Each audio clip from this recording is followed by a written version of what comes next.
So this next segment, John, it's a brand new segment. It's called Dewey Defeats Truman.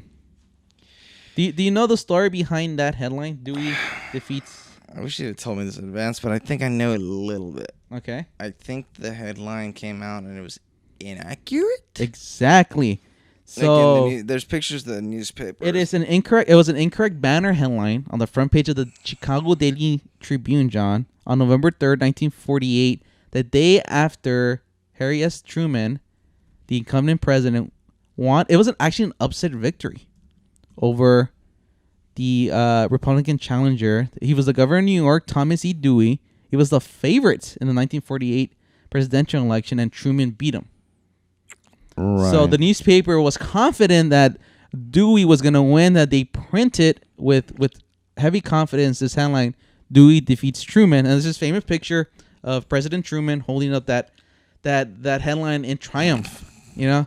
Hashtag fake news. So the reason I named this segment Dewey defeats Truman is we'll talk about some news stories that you heard the headline for, but maybe you don't know that much about it. I heard Kevin Hart died. I'm just saying, no, but it really was like a thing. Yeah, so something like that. Yeah. So I know he's not dead. For this week's topic for this segment, I want to talk about, John, have you ever heard of something called the North Hollywood Shootout? North Hollywood. Were those the guys that kind of basically did like a heat thing? So that's and they took some hardcore, just not hardcore, just like some benzodiazepine, like Xanax and stuff, just so they could just like, what did they end up doing? They just had like a big shootout, right? So the North Hollywood Shootout. I think they had a big shootout at North Hollywood. Exactly. So it goes back to, a little bit of details, but you don't know the full story. There's footage. There's a lot of footage. Yeah, it's really like if you want to watch the footage, it's really crazy. Is it graphic? You see the shootout. I mean, the guys died. I don't care. I'm just curious. It's not like Faces of Death. No. It's like it's news footage, newspaper, the helicopter, news footage. Remember that guy stole a tank? Yeah. I know it's unrelated, but it's still a funny story. So the North Hollywood Shootout was two heavily armed and armored bank robbers. So they wrapped themselves in like just bulletproof vests. So the police were having a hard time. They're like, these guys aren't going down. They're shooting at them. So it's just because they covered themselves in body armor, right? So it was a guy named Larry Phillips Jr. and Emil Matasoranu. I'm sure you said it right. It was a shootout between them and members of the LAPD in the North Hollywood district of Los Angeles, California. And this happened on February 28th, 1997. Little bit, about 18 months after Heat was released. So it's very eerily similar to that last shootout scene in Heat.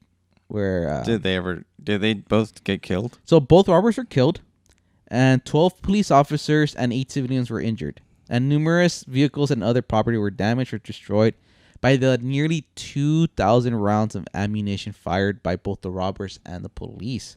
So essentially at 9:17 a.m. on that day, both Phillips and the other guy, Emil, entered and robbed the North Hollywood Bank of America branch.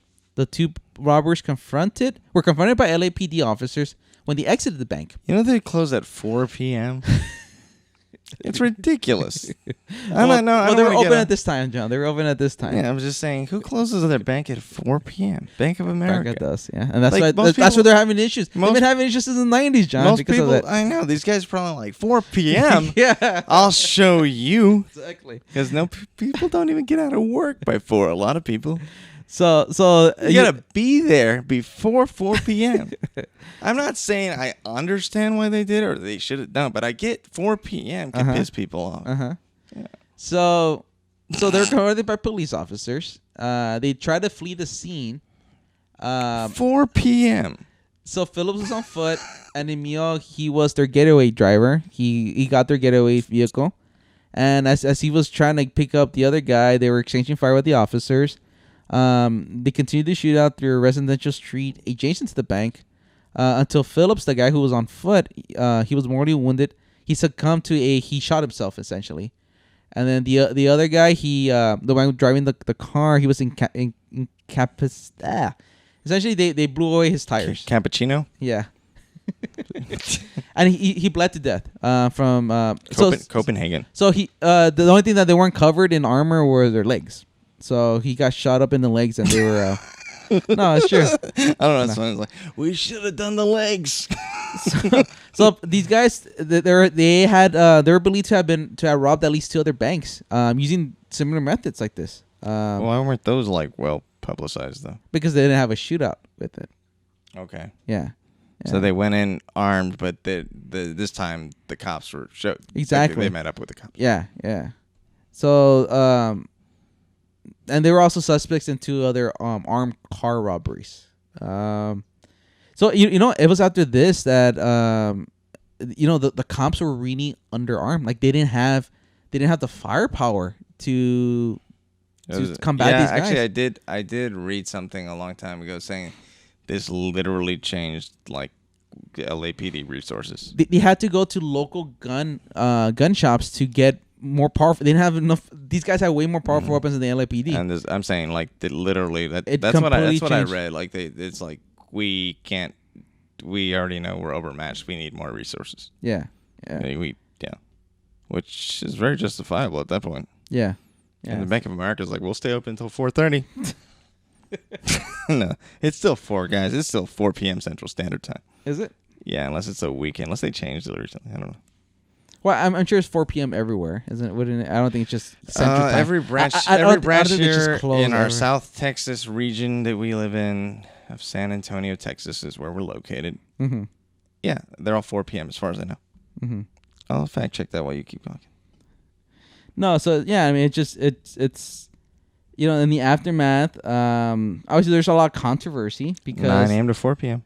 Yeah, so there's a lot of controversy because these guys, they got their hands on these like military style semi-automatic rifles, and essentially the police department was ineffective. They were shooting with pistols and some shotguns, but the shotguns couldn't even penetrate the body armor that these guys were using.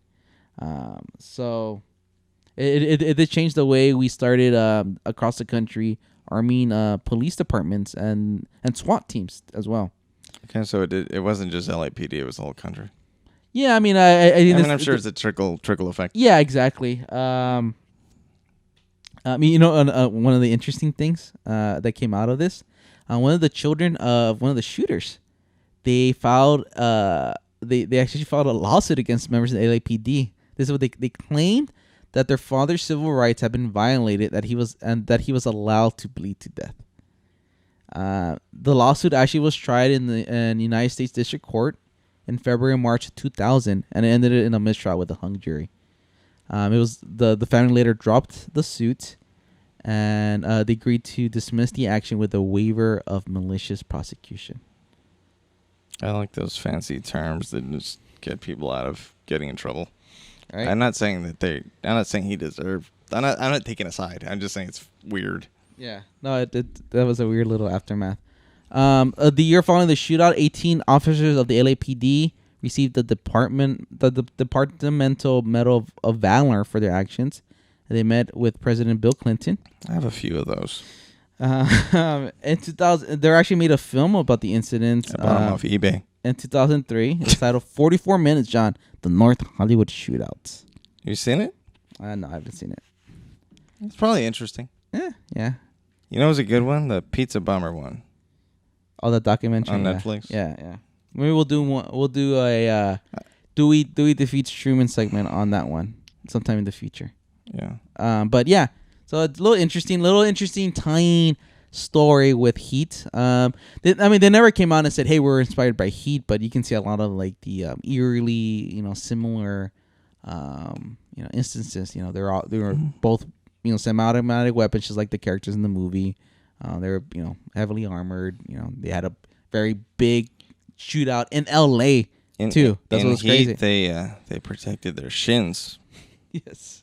If you look closely. Going back to Heat, I think it was the Marines for a while. They would show the when at one point Val Kilmer has to reload his weapon. in the middle of the shootout, and he does it. And he does it really quickly. He gets shot right in the neck. Yeah, no, but he's reloading his weapon. He runs out of bullets. He gets down. He reloads his weapon really quickly. He lets the old round fall, and then he grabs the new one. Apparently, the Marine. I think it's the Marines in boot camp. They would show this video to their recruits, to their the guys coming in for boot camp, as the proper way to reload your weapon. Oh, that's cool. Yeah, like this. I mean, Val Kilmer, like he's like been lauded. Like this is all. If you want to, this is the most efficient way to reload your weapon. Like this guy does. There's no wasted movement.